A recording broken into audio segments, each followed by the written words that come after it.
This is the Podcast Lab. Subscribe now and never miss an episode. Deep dive. We've got a really interesting one today, all about limiting beliefs. Yeah, these things are everywhere, aren't they? Seems like it. I mean, look at all this stuff our listeners sent over. Articles, blogs, even some YouTube videos from experts like Alan Bart and David Bayer. Well, you know what they say, where there's smoke, there's fire. Definitely a hot topic. So let's get right into it. For those tuning in for the first time, basically what we're going to do today is take a deep dive into all this material, see what we can learn. Our mission, should we choose to accept it, is to understand how these limiting beliefs are holding us back, I'd say. Exactly. How they affect us, how they affect the people around us, and most importantly, how to break free. That's the key, right? Totally. And just a little teaser before we dive in. Did you know that our brains actually can't tell the difference between imagination and reality? Really? Yeah, we'll get to that later, but just think about the implications for breaking free from these negative thought patterns. Hey, wow, that's pretty powerful stuff. Right. Okay, but first things first. Let's define what we're talking about here. This Asana article has a pretty straightforward definition. A limiting belief is a state of mind or belief about yourself that restricts you in some way. Seems pretty clear, right? Yeah, but I think there's more to it than just a simple definition. It's not just a fleeting negative thought. It's deeper than that. What do you mean? Well, think about it like this. Darren Reinke, the leadership coach, he compares these beliefs to anchors in his blog. Like, they're weighing us down, holding us back from our true potential. And these anchors, they become embedded in our subconscious. That's a good analogy. So it's like they're operating under the surface, shaping our choices without us even realizing it. Exactly. For example, if you constantly tell yourself, I'm not good enough, well, guess what? That belief starts to color everything you do. The way you interact with people, the opportunities you go after or don't go after, even how you feel about yourself on a daily basis. So it's not just about feeling bad about yourself. It actually affects your actions in the real world. Totally. It's like we're building these invisible walls around ourselves. And the scary part is, as Melanie McNally points out in Psychology Today, we often accept these beliefs as absolute truths without ever questioning them. Oh, wow. Yeah. We don't even stop to think, wait a minute, is this really true?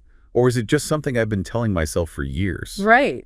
It's crazy when you think about it. We're so quick to believe the negative stuff, but we rarely question it. So where do these beliefs come from in the first place?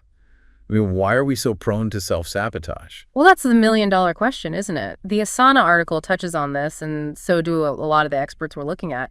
It seems like a lot of these limiting beliefs actually stem from childhood experiences. Childhood?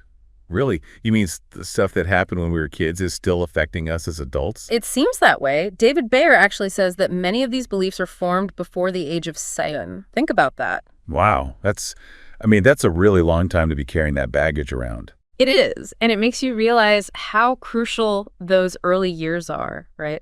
I mean, you read in Darren Reinke's blog, and even Melanie McNally touches on this, a lot of it boils down to the meaning we assign to experiences, especially those early ones. Like, they happen, and we draw conclusions about ourselves based on those experiences, often without even realizing it. Can you give an example? Sure. Remember that example we saw about the kids struggling with a school project? Yeah, I think so. It was in a couple of the sources, right? Yeah. So the kid's working on this project and gets told, you're not doing it right, by a teacher or a parent. Seems harmless enough on the surface, right? Yeah, I mean, they were probably just trying to help. Exactly. But that feedback, even if well-intentioned, can really stick with a child. They might internalize it and start to believe, I'm not good enough. And that belief, well, it can follow them around for years. So a simple comment, even something meant to be helpful, can actually plant the seed for a limiting belief. That's kind of scary when you think about it.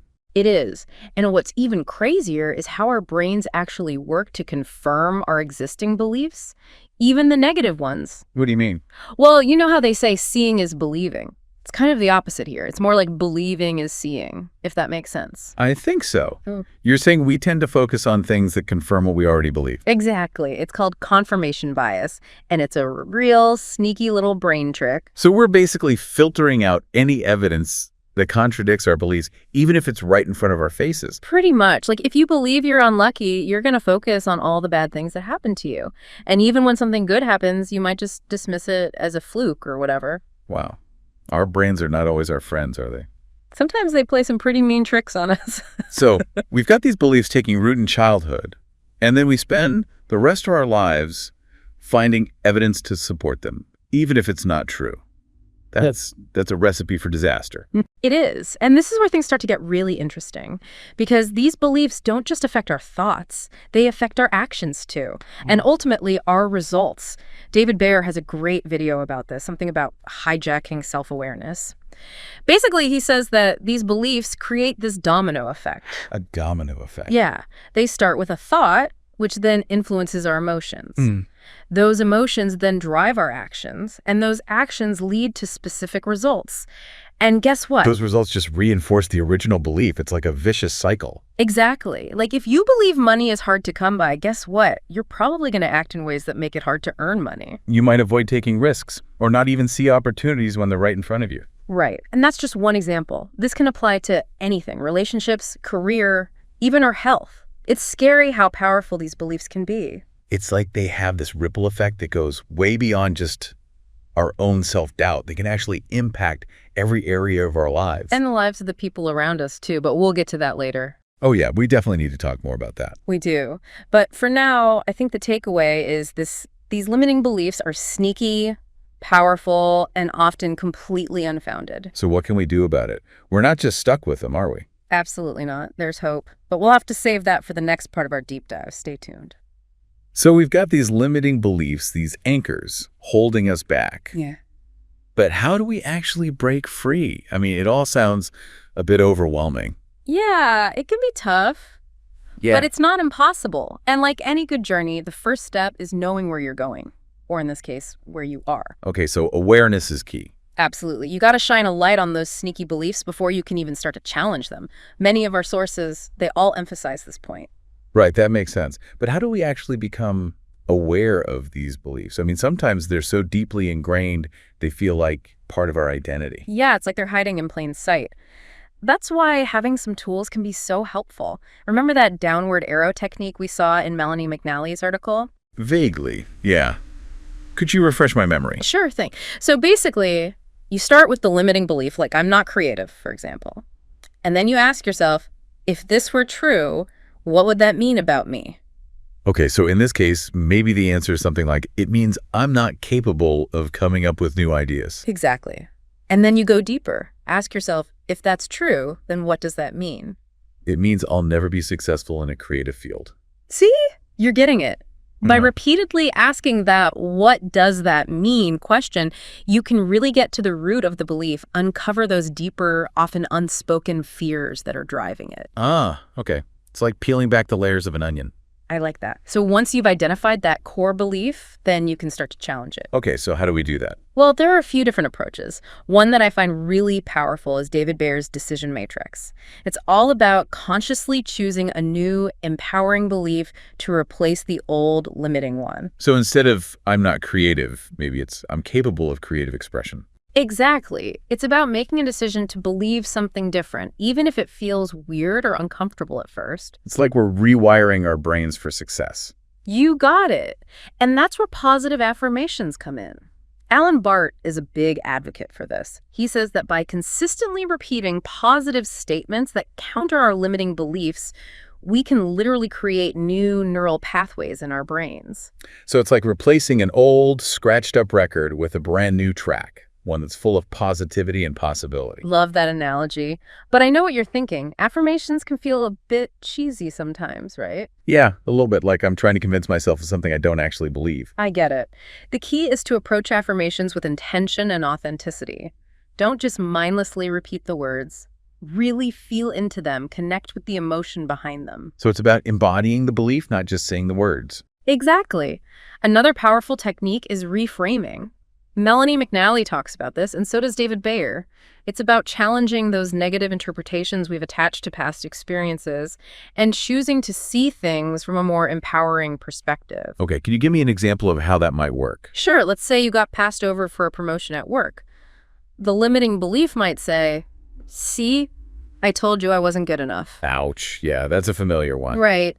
But a reframe perspective might be, "This just wasn't the right opportunity for me. Something even better is waiting around the corner." So it's about shifting from a victim mentality to one of empowerment and possibility. Exactly. And it's amazing how much of a difference that can make in how we feel and how we act. And remember, it's not all just about thinking positive thoughts. Action is crucial too. Right. You can't just sit around and wait for things to change. Exactly. Darren Ranke, he talks about this in his blog post. He says that even small steps, despite fear or doubt, can start to chip away at those limiting beliefs and build our confidence. So it's about putting these strategies into practice, not just thinking about them. Absolutely. Action is where the rubber meets the road. And sometimes we get so caught up in our heads trying to figure everything out that we forget about the power of simply taking action. David Bayer talks about that too, right? Something about deciding without needing to know how. Yep, that's him. He's all about taking that leap of faith, even when you don't have all the answers. It's about trusting that you'll figure things out along the way. That can be scary though, can't it? Sure, it can, but it can also be incredibly liberating. It's about breaking free from that paralysis of overthinking and just starting to move. The journey of 1,000 miles begins with a single step, right? Exactly. And even small steps can create a ripple effect, building momentum and propelling you towards your goals. Like that butterfly effect, right? The flapping of a butterfly's wings causing a hurricane on the other side of the world. Yeah. Exactly. Small actions can lead to big changes. And speaking of ripple effects, we've been talking a lot about how these limiting beliefs affect us personally, but what about the people around us? Yeah, that's something I wanted to ask about. Do our beliefs actually impact others? 100%. The Asana article talks about this in the context of teams and workplace cultures, but it goes way beyond that. Think about the language we use with our kids, our partners, our friends. If we're constantly operating from a place of scarcity, fear, or self-doubt, it's going to rub off on them. So it's not just about our own personal transformation.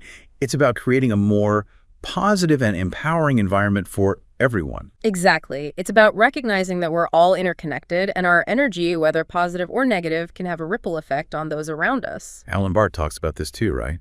The power of language, not just for ourselves, but in our interactions with others. Oh, yeah. He has that great story about the financial director who always said, "not bad," when asked how she was doing. Yeah. And then she made a conscious effort to start saying something more positive, like, "We're going to have a great day today." And it made a huge difference, not just for her own mood, but for the entire team. It's a simple example, but it shows how powerful our words can be. It's like we're all part of this giant web. And our energy, our words, our actions, they all send out vibrations that can impact the entire network. Exactly. So as we work on overcoming our own limiting beliefs, it's also about contributing to a more positive and empowering world for everyone. It's about recognizing that we're all in this together. Beautifully said. Wow. It's amazing to think about, like by just changing our language, we can create this ripple effect of positivity that goes way beyond ourselves. It's true. And that realization that we actually have the power to shape our own destinies, that's a big part of overcoming those limiting beliefs. It's about recognizing that we're not just passive victims of our circumstances. We're active creators. I love that. It's so empowering. But I have to admit, it's one thing to understand this stuff intellectually, but actually putting it into practice, that's a whole other challenge. I mean, those old beliefs, they have a way of creeping back in, don't they? Oh, absolutely. Transformation, it's not a straight line. There will be bumps along the way, moments of doubt, times when those old patterns try to sneak back in. Yeah, like it's 2 steps forward, 1 step back. Exactly. And that's okay. The key is to be patient with yourself, you know? Keep moving forward, even if it's just one small step at a time. It's like learning to ride a bike. You're going to wobble, maybe even fall a few times, but eventually you find your balance and you're off. Perfect analogy. And just like any new skill, it takes practice, consistency, and a willingness to embrace those stumbles along the way. So how do we deal with those moments when the doubt creeps in? It can be so discouraging, like all that progress you made just went out the window. Well, the first thing is to remember that those moments, they're not failures, they're opportunities. Yeah, opportunities for growth. So instead of beating yourself up, try to approach those moments with curiosity. Ask yourself, what can I learn from this? What's this experience trying to teach me? So it's about shifting from judgment to curiosity. Exactly. And remember, you don't have to go through this alone. All of our sources, they talk about the importance of having a support system, friends, family, mentors, even a therapist. Yeah, it's like having your own personal cheering squad, reminding you of your strength, your resilience, especially when you're feeling down. Exactly. And We were just talking about Alan Bart and his emphasis on the power of language. It's not just about how we talk to ourselves, but also how we talk to others. Oh, right. He talked about that financial director who always said, not bad. Right. And when she made a conscious effort to say something more positive, it had a huge impact on her team, their morale, their productivity, just her words, amazing. It's like we're all connected, and our energy, whether it's positive or negative, it spreads. So as we work on ourselves, we're also contributing to a more positive world for everyone. Absolutely. It's about recognizing that we're all in this together. I love that. Yeah. So as we wrap up this deep dive into limiting beliefs, I want to leave our listeners with this question. What limiting belief are you going to challenge today? What small step can you take towards a more empowered and fulfilling life? Because even the smallest action, it can create a ripple effect. And never underestimate the power of believing in yourself. Well said. Thanks for joining us for this deep dive. We hope you found it insightful. And inspiring. Keep exploring, keep questioning, keep believing in your unlimited potential. Until next time.